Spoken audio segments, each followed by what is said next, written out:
Orden y desorden, fotografías de Paco Gómez en la colección Fotocolectania es la primera exposición retrospectiva que lleva a cabo la Fundación desde que en 2001 la familia dejó el legado de este autor para los fondos de la colección. El proyecto Orden y Desorden se inició con la investigación y catalogación de las casi 1000 copias guardadas en la colección de Fotocolectania y también en los fondos de otros coleccionistas que guardaban obra de este autor. El objetivo desde el primer momento fue ordenar y medir el alcance de la colección de copias de Paco Gómez. La escasez de copias de época es una característica común en la mayoría de los fotógrafos de su generación, no así en el caso de Paco Gómez, que según hemos constatado ha dejado un rastro importante de copias elaboradas por él mismo. La exposición pretende un análisis de las temáticas y de los rasgos de estilo, no solo en el momento de captar el tema, sino también en el copiado y encuadre como parte del discurso del autor. Ordenar su producción sabiendo que ese orden no será otra cosa que una actualización de la potencia de la obra de este autor que admitirá en lo sucesivo nuevas lecturas e interpretaciones.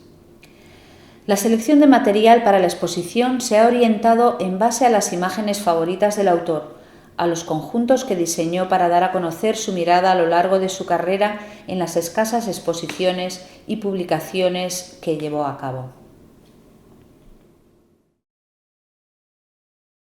Paco Gómez nació en Pamplona en 1918, murió en Madrid en 1998 y fue uno de los fotógrafos más destacados del Grupo AFAL y también de la llamada Escuela de Madrid.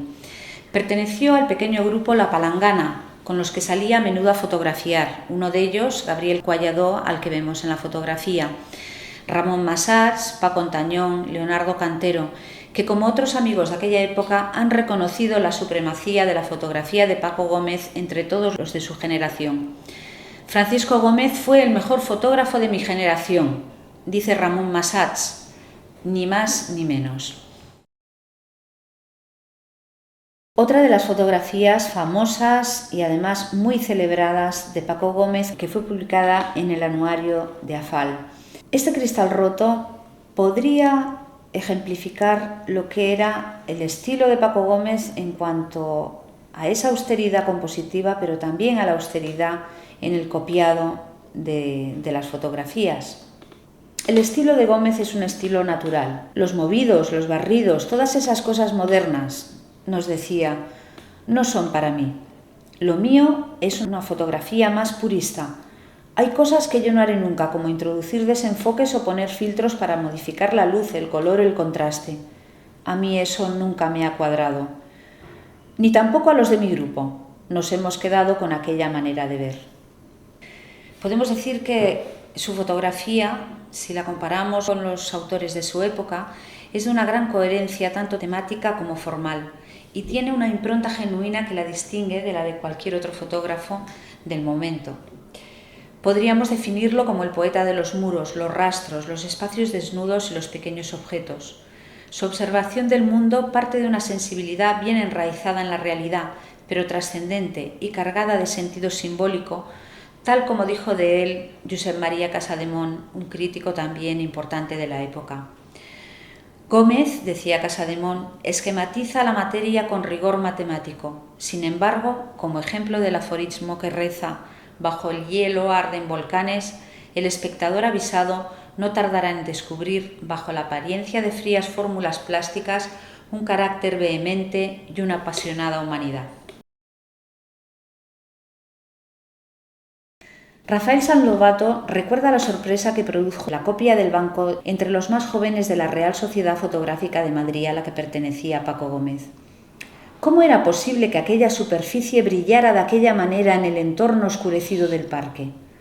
El efecto recordaba la noche americana, como si se hubiera aplicado un filtro para acentuar la luminancia solamente en aquella zona que se volvía resplandeciente.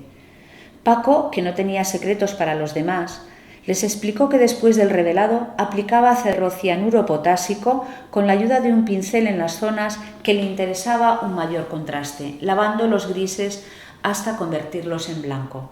El efecto es similar a las calidades del aguatinta, los blancos limpios, el grano recortado, el bruñido en ciertas zonas, los rayados incontrolados, la porosidad de la plancha. Paco era reacio a que nadie se metiera a revolver en su archivo. Todas sus fotos, para él valiosas, las tenía copiadas en papel. Según nos explica Rafael Levenfeld, la única persona que hizo de comisario para Paco Gómez en vida. «Me vuelves loco, no me toques más eso», le decía cuando pretendía encontrar nuevas piezas para la exposición.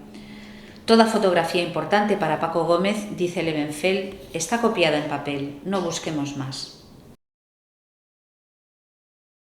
La moda del muro y del graffiti en la fotografía se extiende por la Europa de posguerra con el libro publicado en 1960 por Brassai, el maestro surrealista. Viniendo de él, la intuición de la profundidad discursiva del graffiti contagia a muchos fotógrafos. Oriol Maspons, por ejemplo, ya coleccionaba graffiti por su interés decorativo. Paco Gómez usa la pared, tal como se expresa Brassai citando a Michaud, como una de las más raras redes con las que sondear las profundidades del espacio adentro. En las fotos de Paco Gómez, las paredes también sirven de filtro revelador, pero más allá de la psicología del individuo nos hablan de la sociedad entera, de la España de aquel momento de la que vamos encontrando señas de identidad, la miseria, el aburrimiento, la desesperanza, la represión. Paco Gómez no solo nos enseña en sus copias a mirar la rara belleza de la cochambre, también nos enseña cómo sacarle partido al claroscuro y al contraste. El laboratorio era para él un estadio fundamental de su arte. Los domingos por la mañana, explicaba, me iba a hacer fotos, la tarde positivando y a las 3 de la mañana esmaltando. De esa rutina que ocupaba el lavabo de casa y desesperaba a la familia, obtenía los mejores resultados. Comparando el negativo original, tal como lo ofrece el escáner, y las copias que él producía, podemos aprender mucho de su estética. Castro Prieto copió más de 100 fotografías para esta exposición, guiado por el criterio de Paco Gómez, quien le permitía también hacer sus aportaciones de criterio. Y nos comenta: le gustaban las copias brillantes, que no quiere decir contrastadas. Sin embargo, conseguir la coexistencia de los negros profundos y los blancos brillantes no era posible sin un cierto grado de contraste. Aunque más que de contraste, tendríamos que hablar de oscuridad. Sus fotografías se tenían que copiar oscuras, aunque nunca se olvidaba de resaltar determinadas texturas que yo le recomendaba cuidar, sobre todo en las zonas de sombra. Los trabajos y los encargos para la revista Arquitectura apartan a Paco Gómez de sus temas preferidos durante la década de los 60. Las primeras fotografías que se presentan en la revista corresponden a un portafolio del autor que presenta el director Carlos de Miguel.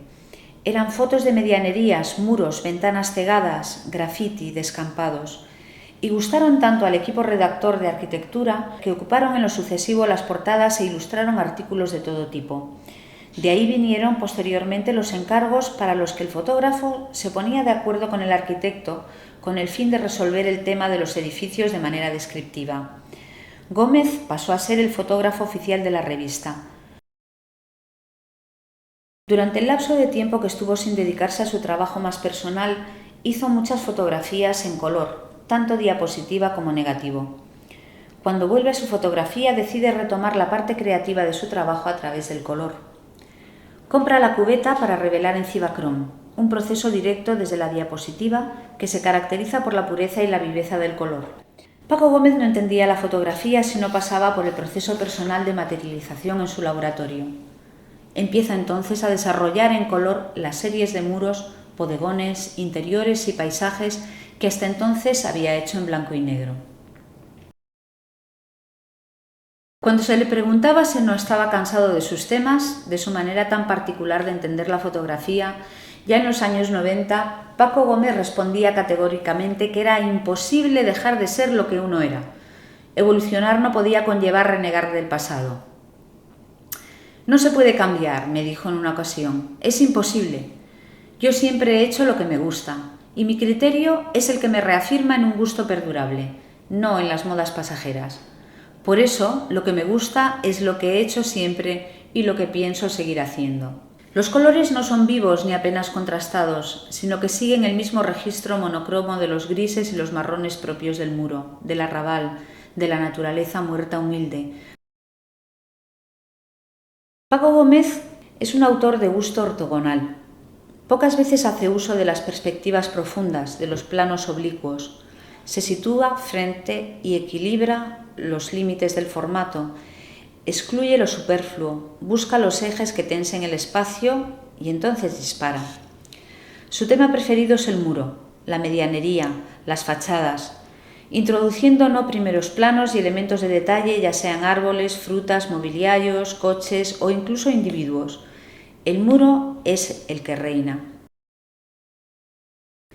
¿Cómo es posible, nos preguntamos, que lo que se muestra en las fotografías de Paco Gómez no cause sensación de caos, siendo su materia prima lo ruinoso, lo decadente, aquello ante lo cual cualquiera que quisiera reconocer la belleza del mundo volvería la cabeza? De manera extraordinaria, ese desorden, aparente de escombros, humedades, grafiti y arquitecturas, configura, imagina, algo reconocible: un mochuelo, un Cristo, un perro, el torso de una mujer o una perfecta geometría. La sensación de desorden desaparece, mas lo presentado no ha dejado de ser un caos. Paco Gómez quiere demostrar lo que es el desorden, un orden que espera a ser reconocido. Algo como lo que decía Bergson: la realidad se encuentra ordenada en la exacta medida en que satisface a nuestro pensamiento. Los compañeros de generación de Paco Gómez probaron la fotografía estática y Gómez también probó el reportaje, pero de una forma peculiar. Son fotografías de gente introducidas en sus series expositivas las que confieren un contrapunto de lectura a sus temas más estáticos. Teniendo en cuenta las pocas ocasiones que tuvo Gómez de publicar o de exponer, muy pocas de estas fotografías de gente, por llamarles de algún modo, salieron a la luz a lo largo de su carrera, a excepción de los retratos. Esta pequeña fotografía, que representa una camioneta que está totalmente destartalada y subida a unos caballetes, es un tema curioso para una fotografía. Se trata de un objeto que está a la venta en el Rastro de Madrid, y Paco Gómez se fija en él cuando muchos de sus compañeros no habían parado la atención. El arte de saber detectar en el caos del mundo la sutil aparición de un sueño es uno de los privilegios de Paco Gómez. Si queremos entender el ascenso en calidad y número de la fotografía española actual, tenemos que considerar la importancia de Paco Gómez como peldaño fundamental, un autor unido en su poética y concepción formal a nuestros fotógrafos contemporáneos, deudores de un homenaje y reconocimiento a su persona.